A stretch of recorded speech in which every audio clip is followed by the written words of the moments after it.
बिस्मिल्लाहिर्रहमानिर्रहीम। कैसे हैं भाई आप लोग? रटना नहीं, समझना है। SST general Pakistan study matrix in text book board का पार्ट 6 हम करने जा रहे हैं। पार्ट 6। हाँ, तो तैयारी चल रही है, ठीक है। कोई इररिलेवेंट बात नहीं है, कुछ भी इधर उधर से कुछ भी नहीं है, कोई अपनी तरफ से नहीं, किसी who is who and what is what से कुछ भी नहीं, बिल्कुल आपकी टेक्स्ट बुक से बिल्कुल आपकी टेक्स्ट बुक से। चैप्टर नंबर 2 पे अभी हम चल रहे हैं। कहाँ तक पहुँच गए हैं हम? क्रिप्स मिशन 1942 तक, 1942 तक पहुँच गए। करना क्या है, हमें चेक करना है बस कितने पानी में है। सवाल पूछूंगा, सोचिए उसका जवाब क्या है। नहीं आता तो डिस्क्रिप्शन में जवाबात मौजूद हैं, आपका सेल्फ चेकिंग हो जाएगी।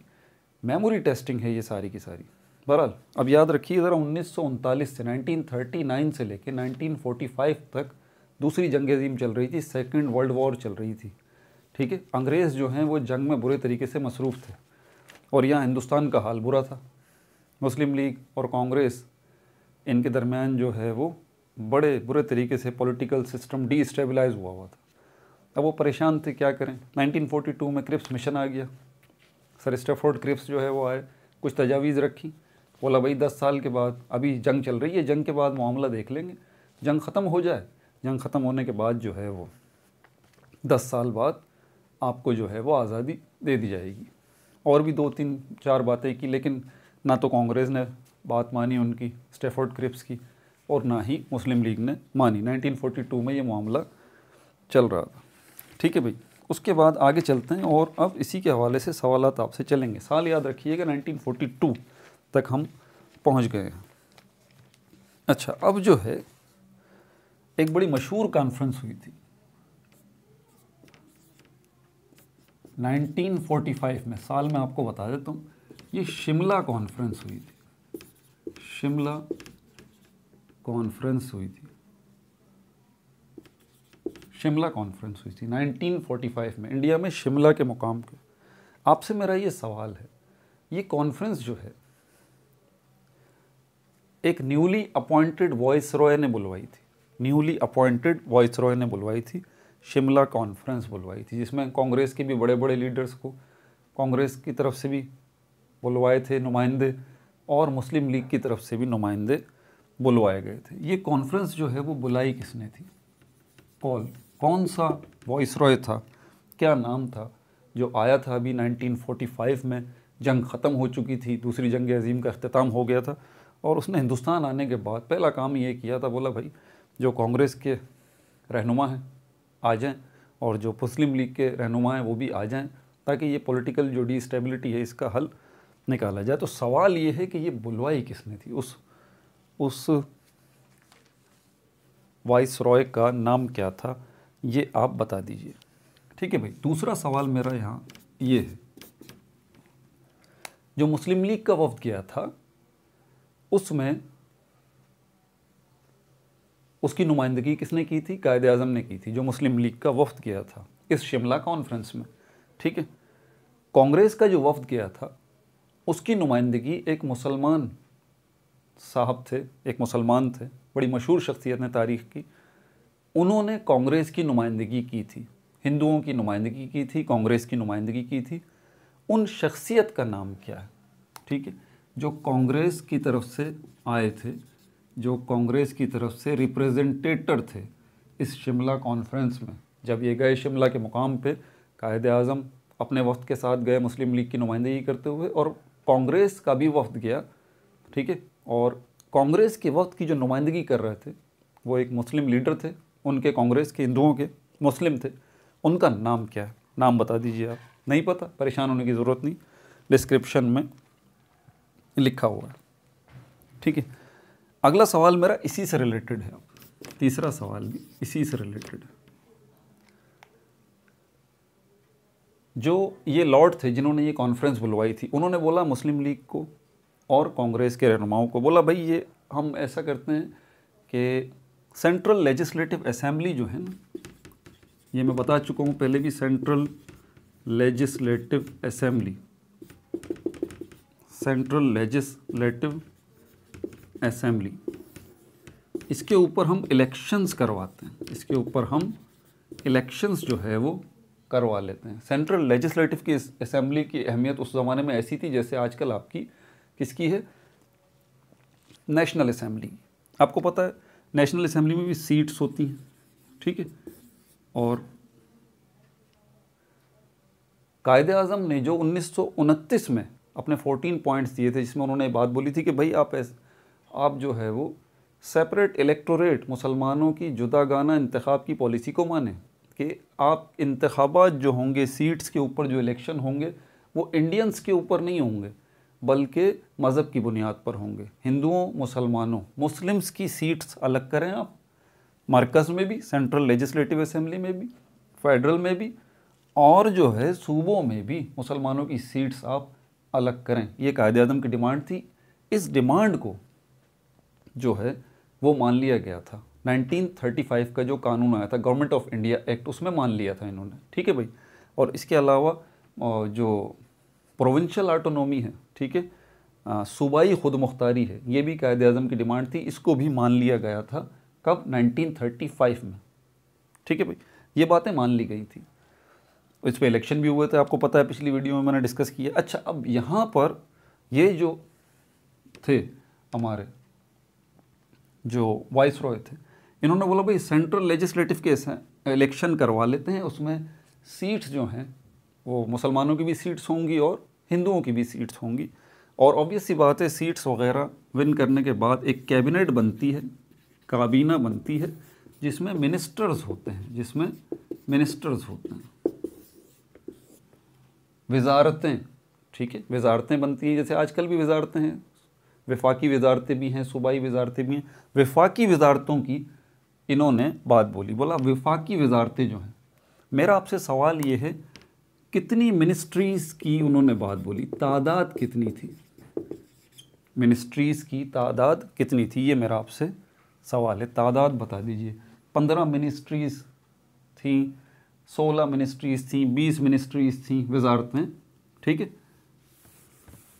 कितनी थी, ये तादाद बता दीजिए। आपको नहीं पता मिनिस्ट्रीज़ की तादाद, डिस्क्रिप्शन में इसका जवाब लिखा हुआ है।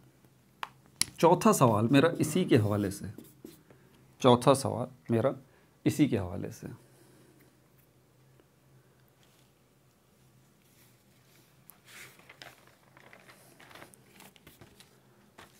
अच्छा, कुछ तादाद थी मिनिस्ट्रीज़ की, ठीक है, जितनी भी तादाद थी वो तो आपको बताना है। चौथा सवाल मेरा ये, मुस्लिम लीग जो है, यानी कि कायदे आज़म कह रहे थे कि भाई मुसलमानों की इतनी मिनिस्ट्रीज़ होनी चाहिए, ठीक है, इतनी वजारतें मुसलमानों के पास होनी चाहिए, इतनी वजारतें आप हिंदुओं को दे दें और इतनी वजारतें आप दूसरे ग्रुप्स को दे दें। कांग्रेस ये कह रही थी नहीं भाई, इतनी ज़्यादा वजारतें मुस्लिम लीग को नहीं दी जाएंगी, मुसलमानों को नहीं दी जाएंगी सेंट्रल लेजिस्लेटिव असेंबली की, बल्कि एक वजारत जो है कोई भी दे दी जाएगी।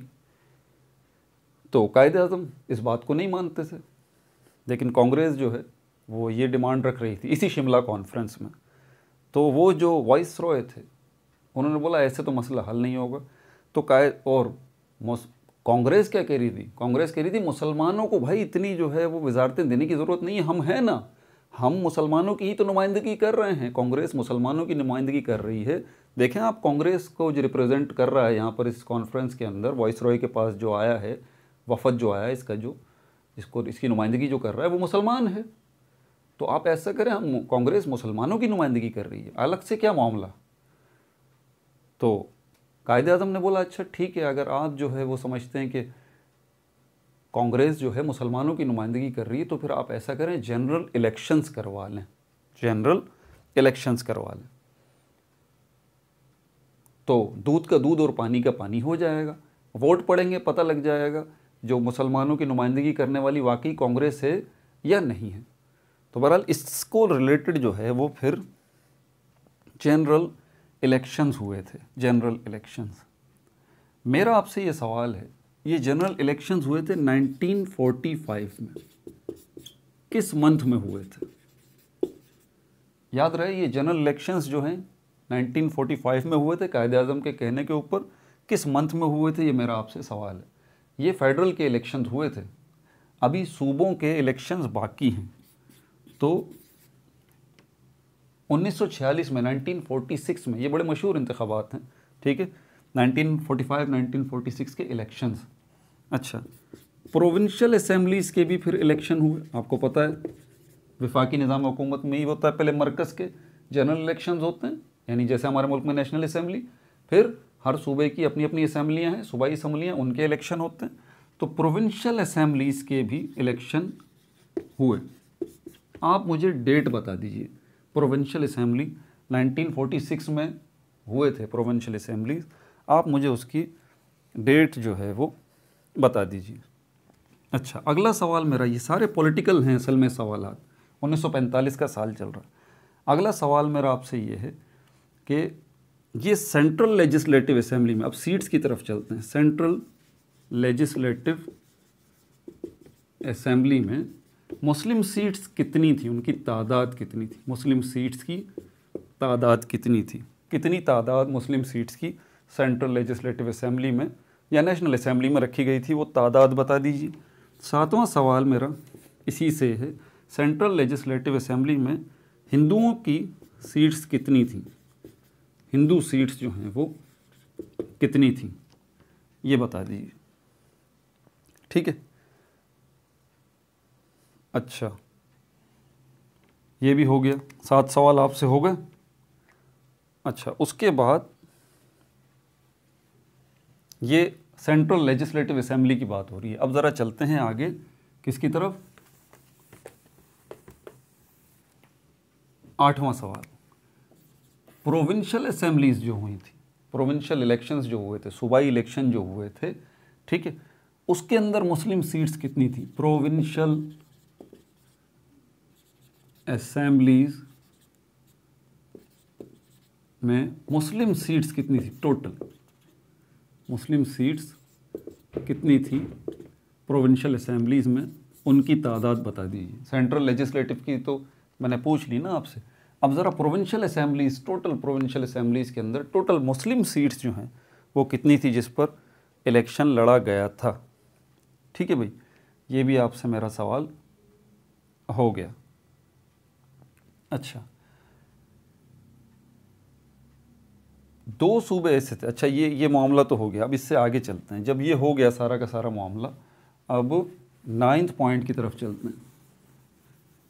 ये आपको बता दूं कि ये जो इलेक्शन हुए थे 1945 1946 के सेंट्रल लेजिस्लेटिव असेंबली के और प्रोविंशियल असेंबलीज के, इसमें मुस्लिम लीग ने बहुत भारी मार्जिन से जो है विन किया था, और कांग्रेस की ये बात जो है गलत साबित हो गई थी कि भाई कांग्रेस जो है वो मुसलमानों की भी जमात है, ठीक है, ये बात गलत साबित हुई, सारे मुसलमानों ने जो है मुस्लिम लीग को ही वोट दिया था, दोनों में, सेंट्रल लेजिस्लेटिव में भी और प्रोविंशियल असेंबलीज के जो इलेक्शन हुए थे उसमें भी ये वोट दिया। बहरहाल उसके बाद जो हुकूमतें बनी आगे चल के, फिर 1945 1946, अब नज़दीक पहुंच रहे हैं हम, अब जो है हम नज़दीक पहुंच रहे हैं। आखिरी इसके बाद जो जनरल इलेक्शंस हो गए, वजारतें कायम हो गई, आखिरी जो हमारे पास वॉइस रॉय आए, लास्ट वॉइस रॉय, जिसके बाद तकसीम हो गई थी, लास्ट वॉइस रॉय जो आए, इनका नाम क्या था, आप ये बता दें, जिनके हाथों हिंदुस्तान की तकसीम हुई थी, पाकिस्तान और इंडिया बन गए थे।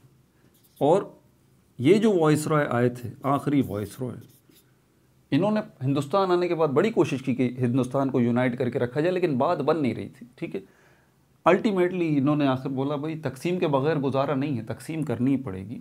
तो इन्होंने एक प्लान दिया था, बड़ा मशहूर प्लान है, एक प्लान जो है इन्होंने दिया था, बड़ा मशहूर प्लान है वो, ठीक है, एक डेट के नाम से।